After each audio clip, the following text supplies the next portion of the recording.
Good evening, I'm Jason Vio. This is CBC Windsor News. Thanks for watching. Prime Minister Mark Carney is trying to get Canadians and opposition members to support his economic plan. The budget includes big spending, big cuts, and a big deficit. And as Ashley Burke reports, there's still no assurance the Liberals can get it passed. The Prime Minister trying to sell his budget to Canadians, starting with workers at a maintenance facility for Ottawa's light rail transit. We will modernize our buses and trains that connect our communities. Mark Carney focusing on $50 billion for local infrastructure in his plan. In too many of our communities, the hospitals were built in the 1970s, and they're now serving twice the population they were designed for. Carney pointing to $5 billion to build more emergency departments, urgent care centers, and new equipment for doctors and nurses. After releasing a budget with little that hasn't already been announced to help Canadians' bottom line. Carney now facing questions about if his plan is actually as transformative as he claims. Do you think you might have overhyped this budget? Look, I've been around a lot of budgets. This is a very different budget. I have a different view. The scale of investment that has not been seen, full stop. But the scale of government cuts, 40,000 jobs, isn't sitting well with some. Ordinary Canadians are going to be impacted by these cuts in dramatic ways. It's not just public servants losing their jobs. That is a terrible thing to be doing in the middle of an unemployment crisis. The Honourable Leader of the Opposition. The Conservatives taking aim too over the government spending.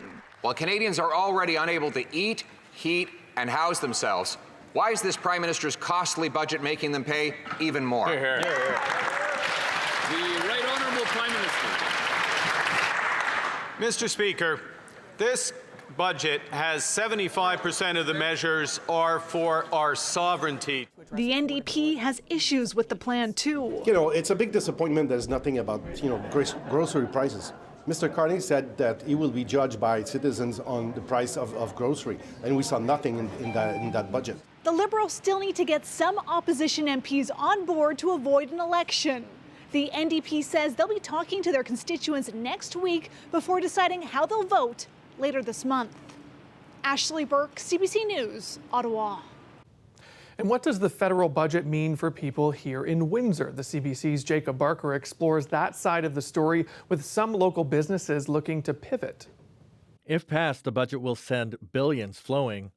So these are the programs right here. Louis Yan, who runs a local automotive tool company, is seeing what's in it for his business. And while he doesn't see much for the automotive sector specifically, he does see opportunities elsewhere. We're definitely motivated in the area of energy and defense. And the government, through this budget, is definitely giving us pause to look at it and say, okay, there's a lot of money being spent there. How can we participate in that? So we're definitely making the directional changes to move in that direction. But how fast can that happen? And are we able to have access to that money? In the budget, the government lays out a number of big capital projects for energy and more than $80 billion to rearm the Canadian Armed Forces. With U.S. tariffs injecting uncertainty into Canada's automotive industry, pivoting towards manufacturing for these industries makes sense for Jan, who also heads up the Canadian Tooling and Manufacturing Association.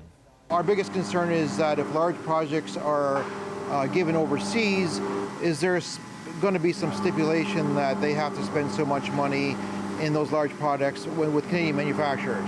So we're concerned about Canadian content in all defense spending. The head of the Automotive Parts Manufacturing Association says he sees an opportunity there as well, though limited. We also have to be very clear, defense volumes are much lower than automotive volumes. And so we all make money based on delivering hundreds of thousands of something a year. So if it's just thousands of something, that's a limited opportunity for the companies that can get into that engineered space that has different tolerances than road-going vehicles. Beyond the budget, Jan says Canada should do away with one tariff of its own that remains in place, the tariff on U.S. imports of steel. Jacob Barker, CBC News, Windsor. You've likely heard of anorexia or bulimia, but one Windsor mom hopes to raise awareness about her son's lesser-known eating disorder. Kathleen Sailors brings us that story. Hamoudin? Yeah. Come, what do you want to have? Each day, Ramzia El-Anan prepares her son Mohammed a smoothie. Milk, wheat powder, banana, pudding cup.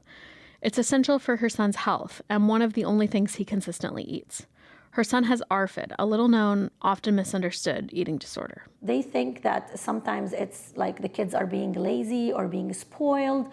You know, it's a lot misunderstood because it's not about a behavioral issue and it's not about a mental health issue. It's really more of hypersensitivity that leads to this fear of trying. Avoidant restrictive food intake disorder was formally recognized just in 2013. But Elanan says she's known her son's whole life that he had unique challenges when it comes to food. The eating disorder is characterized by a hypersensitivity to food smells, textures, and colors, a fear of bad experiences around food, like the possibility of choking, and a lack of interest in food. It means Mohammed is very selective about what he eats. He also needs to eat more frequently, and he doesn't feel hungry the way the average person does. She says way more awareness, support, and resources are needed to help young kids with ARFID in Windsor, Essex. All the organizations that I contacted, mainly they were for adult groups, and I could not enter those adult groups. I was more classified to go into the family groups, and this is not what's going to help only. You know, like we really need also children to talk about their experience. We need to understand what those kids are feeling in order to understand how the disciplinary approach have to go through. ARFID can lead to long-term health consequences if not treated. Because it was recognized pretty recently, in Windsor, healthcare professionals working with eating disorders are seeing more adults come forward. We would look at increasing your volume and your variety, so finding foods that you are interested in learning more about, and how can you maybe work with some of the sensory sensitivities so you, again, don't feel really limited by food. Kathleen Saylors, CBC News, Windsor. And Riley joins us now for a quick look at weather. Hey, Riley. On a bit of a breezy afternoon, Jason, look at some of your wind gusts that we're seeing at the moment. Much of southern Ontario, right up through the GTA, has been under a special weather statement throughout the day today. Windsor right now seeing wind gusts almost 60 kilometers an hour. Have seen some gusts throughout the afternoon, just about to that 70 kilometer an hour mark. As we get through the night tonight, we do start to see things backing off a bit. We'll get a bit of clearing, and then we're back into a mainly sunny sky, Jason, tomorrow, but it doesn't last. I'll go into details in a bit. All right. Thanks so much, Riley. You're welcome. The City of Windsor has updated a bylaw to help reduce the number of boarded up buildings in our city. Under the new rules, any building not damaged by fire or storm cannot be boarded up for any reason. We're not tone deaf to the discussions in the community, as well as councillors' wish to see more economic development in our area, and this is sort of why building is aligned with economic development here at the city, because there's sort of, there's a coexistence there. We think that it would benefit the community by ensuring that building stock that we have in our building is maintained for future repurposing and not just sitting there deteriorating. And the new regulations also apply to boarded up homes in the West End that are owned by the Ambassador Bridge Company, but litigation around those homes is still ongoing, so Vanny says this update won't apply until that's finished. Vanny also points to the old Boom Boom Room location in downtown Windsor as having its massive windows boarded up at different points in the past. After conversations with the city, the owner voluntarily removed that plywood. Vanny says that's typically how it works, whereas some of the cases require bylaw enforcement to issue orders. Council voted in favor of the bylaw changes in September. Enforcement began late last month. These moves are also an extension of the city trying to strengthen its core. Well, an AI-generated song is breaking new ground by landing on the Billboard radio chart. Magda Gabriselassie explains what's behind the music and why not everyone is singing its praises. Well, if you didn't know, this is Zanaya Monet. Hi, you guys. The AI-generated R&B singer reportedly has a multi-million-dollar record deal. It's been popping up on social media and streaming services. Now Billboard says Monet has hit one of its radio charts, the first known AI artist to do so.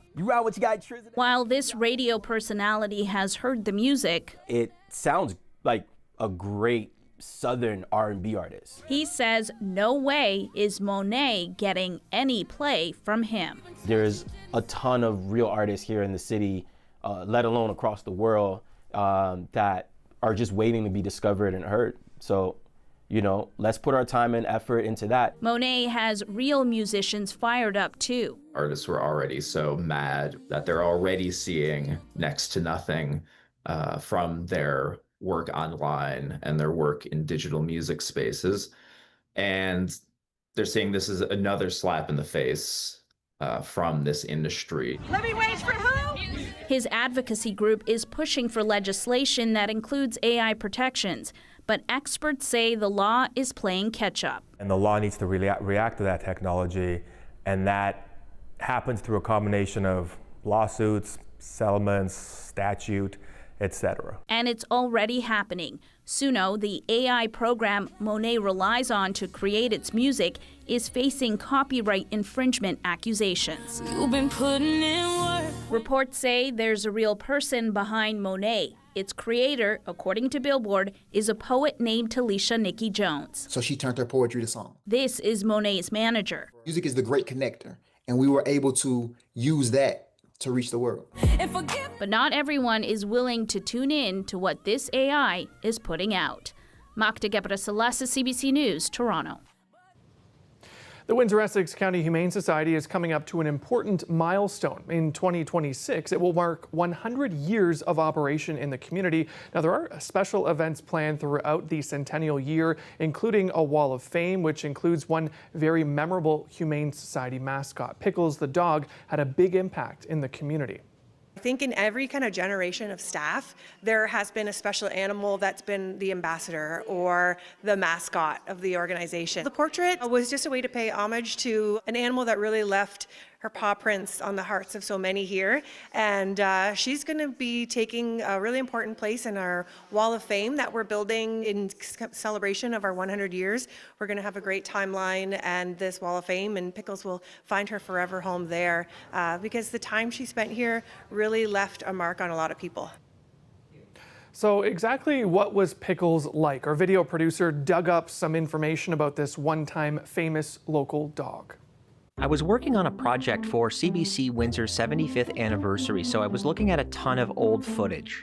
With all of the archival footage that I found, I always come across some footage that I wasn't expecting to find. In this case, it was footage of the streets of downtown Windsor in the late 1970s. What made this footage very interesting to me was that there was a dog present in the footage. Just a dog walking without a leash in downtown Windsor. In other words, a stray dog. Something that if you saw it today, you would want to call and report it to the authorities. But what if I told you that back in 1978, seeing a dog roaming the streets of the downtown core was a thing that happened and then soon became an urban legend? The dog's name was Pickles, and she lived in the back alleys of the core for several years. Not months, years. You see, Pickles had friends, people that would always serve her something to eat. Restaurant cooks, neighbors, school children, judges. The dog catchers, of course, tried to capture Pickles, but she was just too elusive. Pickles became a celebrity back in those days. There were even children's books written about her, write-ups in the Windsor Star, and coverage on the evening news. It was only a matter of time before Pickles was captured by the Humane Society. But this story has a happy ending. The Humane Society was not going to euthanize Pickles. Instead, Pickles ended up living out her years as an official mascot of the Humane Society. Pickles lived out her days as a celebrity.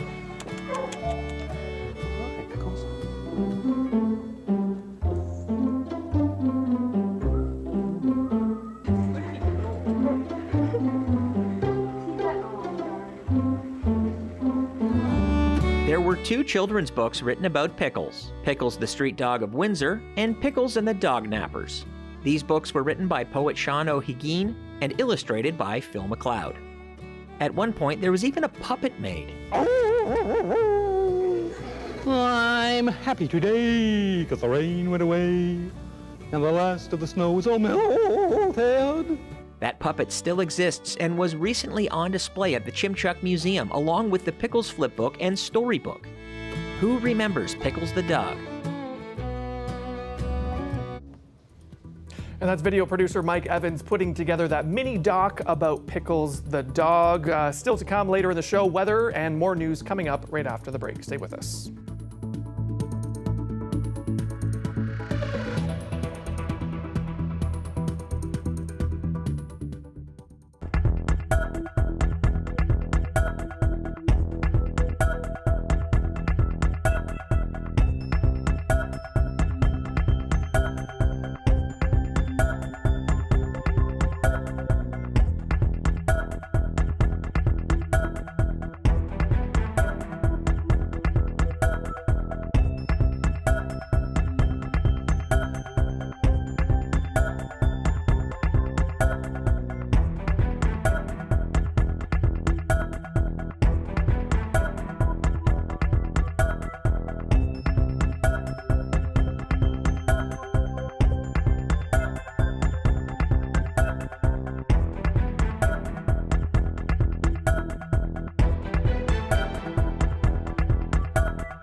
Democrats scored some big wins in the first major U.S. election since Donald Trump's return to power. Candidates clinched several key races across the country and in the nation's most populous city in Tuesday's vote.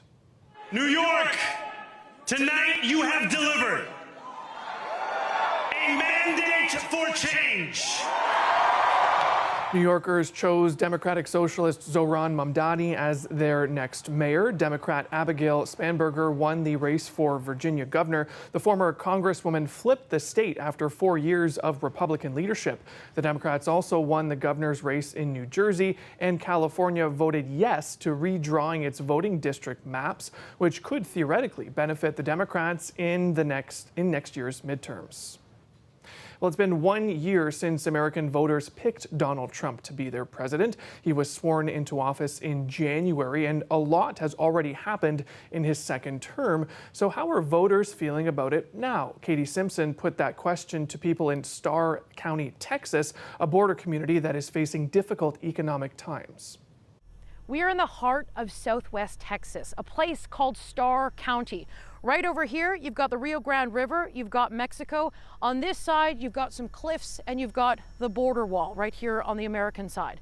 We decided to come here to get a sense of how voters are feeling 1 year after Donald Trump won the election. And we picked Starr County in particular because something unusual happened here.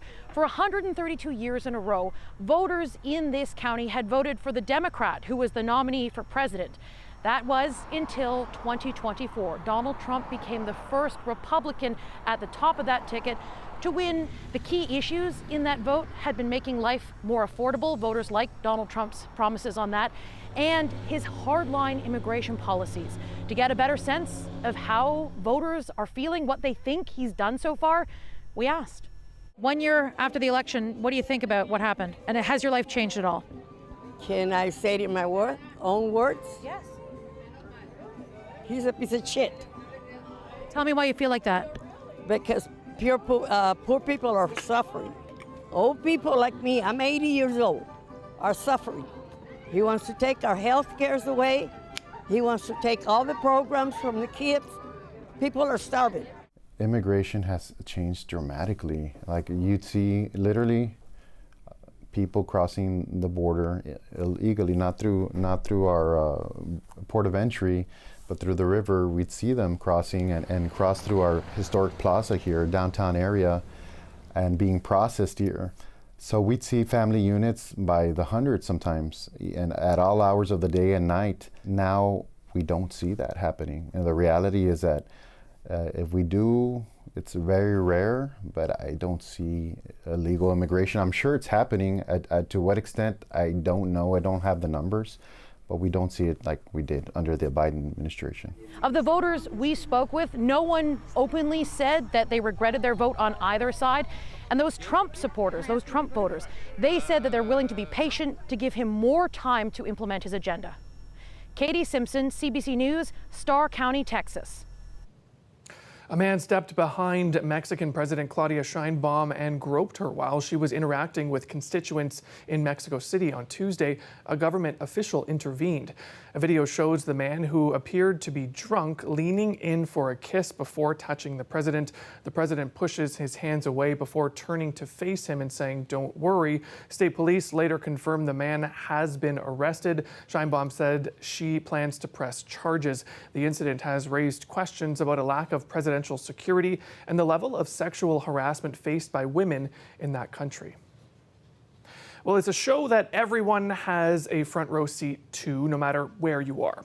Here's the supermoon, seen rising from different parts of the world. It's classified as a supermoon when it's at the closest point in its orbit around Earth. This one is even more special because it's the biggest and brightest one in 2025. In North America, any full moon in November is also called the beaver moon. It's the time of the year when those industrious rodents are very active as they get ready for winter. You can plan your own private viewing of the lunar spectacle by gazing at the eastern horizon at sunset. And we'll be right back with more news coming up after the break.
Time now for a more fulsome look at weather, and Riley joins us live for that. And Riley, we were just talking about the super moon or the beaver moon, whichever way you want to go on that one. But we were talking about the sun setting around that time is the best time to see it, but the sun's kind of already set. Are conditions still, good to take a peek at that? Oh yeah, if you missed it last night, we're looking at very good conditions again for it through the overnight hours. That moon actually peaking at about 20 after 8 this morning, but still almost entirely full through the overnight hours tonight. So if you missed it, you should have a pretty good view of it through the night tonight. Satellite and radar, couple little scattered passing showers through Windsor this afternoon, a couple more little pop-ups into Chatham-Kent off onto the shores of Lake Erie. Not much to worry about.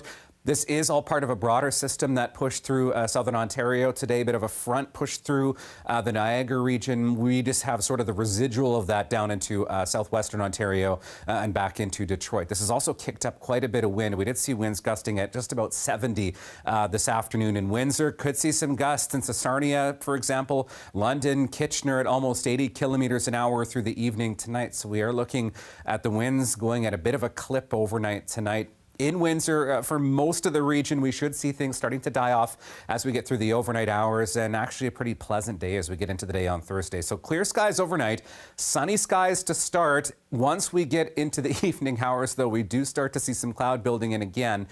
This ahead of another area of low pressure, this one tracking just north of the Great Lakes, but a frontal boundary that clips along with this will give us a good shot of rain first thing in the morning for Windsor, really right across southern and southwestern Ontario as we get through the morning hours on Friday.